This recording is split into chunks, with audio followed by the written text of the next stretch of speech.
pecinta Balika Padu dimanapun kalian berada, semoga selalu diberikan kesehatan, rezeki yang melimpah, amin ya robbal alamin. Bagi teman-teman yang baru bergabung dengan channel ini, jangan lupa tekan tombol subscribe dan aktifkan lonceng notifikasinya ya, agar teman-teman tidak ketinggalan updatean terbaru dari Balika Padu. Saat itu mereka saling arahkan senjata, tapi sayang pistol Sip tak bisa digunakan untuk menembak teroris itu. Lalu Sip memukul tangan teroris itu hingga pistolnya terjatuh. Lalu mereka berkelahi dengan sangat hebat.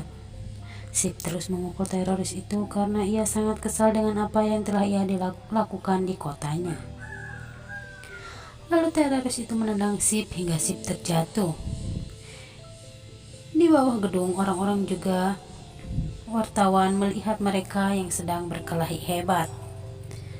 Lalu Sip kalah dan ia terjatuh ke bawah gedung karena teroris itu menendang Sip saat itu. Tapi Sip masih beruntung, ia menarik dan memegang sal yang teroris itu kenakan. Orang-orang berteriak dan terkejut melihatnya.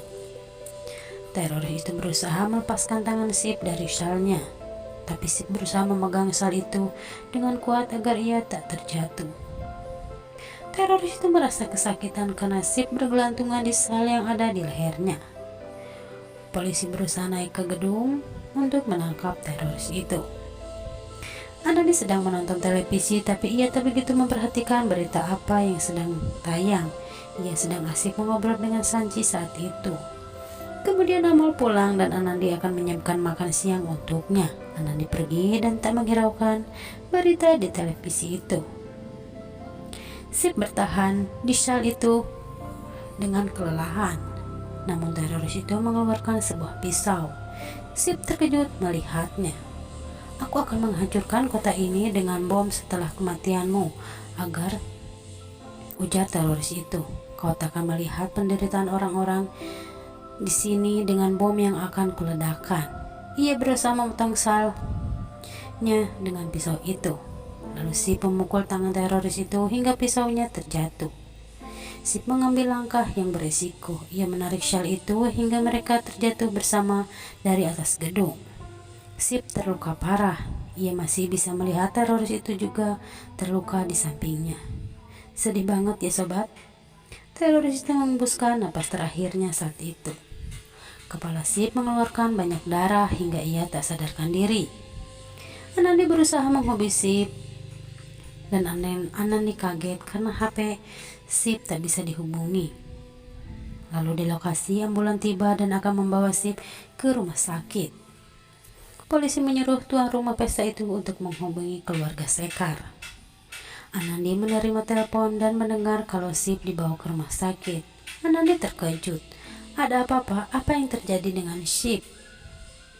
Keluarga menghampiri Anandi dengan raut wajah tegang dan ia sempat berteriak. Bapak tersebut menceritakan semuanya pada Anandi. Anandi sontak semakin terkejut hingga teleponnya terjatuh. Lalu Anandi berlari dan bergegas untuk ke rumah sakit. Mereka semua keluarga berusaha menghentikan langkah Anandi karena khawatir dengan kandungannya. Mereka tak tahu apa yang terjadi sebenarnya. Di sana Sip sudah sampai di rumah sakit dan langsung dibawa ke ruangan operasi untuk segera ditangani karena luka Sip sangat buruk saat itu. Mereka semua juga tiba di rumah sakit dan bergegas untuk masuk. Mereka dengan cemas menunggu di depan ruang operasi. Di dalam, para medis berusaha untuk menyelamatkan Sip dengan cara apapun. Dokter mengatakan, "Kalian jangan khawatir karena semua dokter profesional sedang berusaha menangani Sip karena lukanya sangat serius."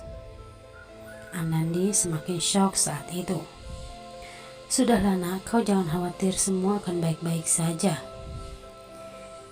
Ingat janin yang ada di dalam kandunganmu," ujar Minu dan Ira pada Anandi. Tapi Anandi tidak bisa tenang melihat keadaan Sip saat ini. Kakek bertanya pada polisi apa yang terjadi sebenarnya. Sip terjatuh dari atas gedung untuk menangkap teroris itu. Sip berusaha untuk menyelamatkan nyawa banyak orang. Semua keluarga menangis mendengar cerita itu karena Sip rela berkorban demi semua orang. Saat itu Sanchi dan Pipek datang. Mereka berusaha menenangkan Anandi.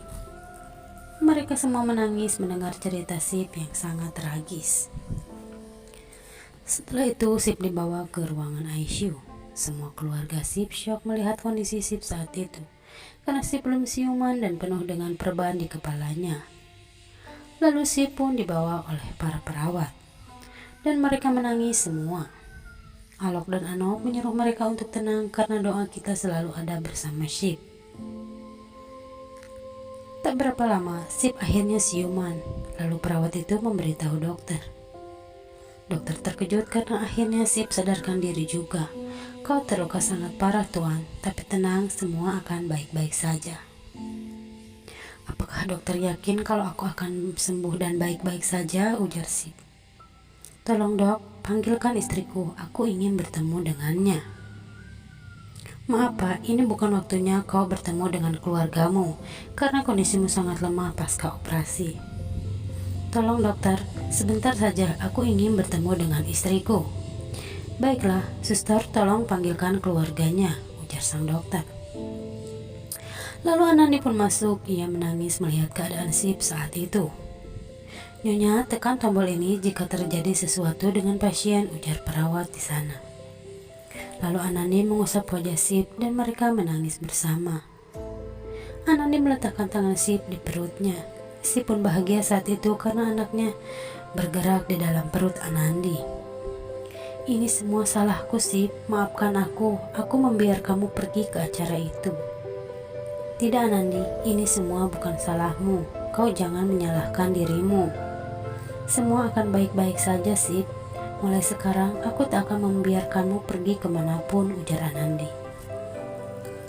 Aku harus pergi Anandi, sudah waktunya untukku meninggalkan dunia ini. Jangan bicara seperti itu Sip. Firasatku mengatakan kalau kau akan sembuh dan baik-baik saja. Bagaimana aku bisa hidup jika kau tak ada di sisiku? Kau harus kuat demi anak-anak. Karena mulai dari sekarang kau bukan hanya jadi seorang ibu, kau juga harus menjadi seorang ayah untuk mereka. Kau jangan menangis, aku akan selalu ada di sampingmu Anandi, ujar Sip saat itu. Anandi menangis dan berusaha meyakinkan Sip kalau semua akan baik-baik saja.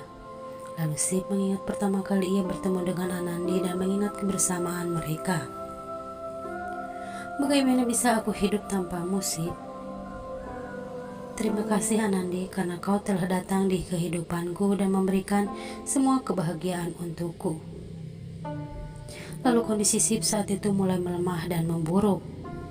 Sip, kau harus kuat, aku tak akan membiarkanmu kesakitan seperti ini Sip. Sip pun menghembuskan napas terakhirnya. Hati Anandi hancur melihat Sip meninggalkannya untuk selamanya.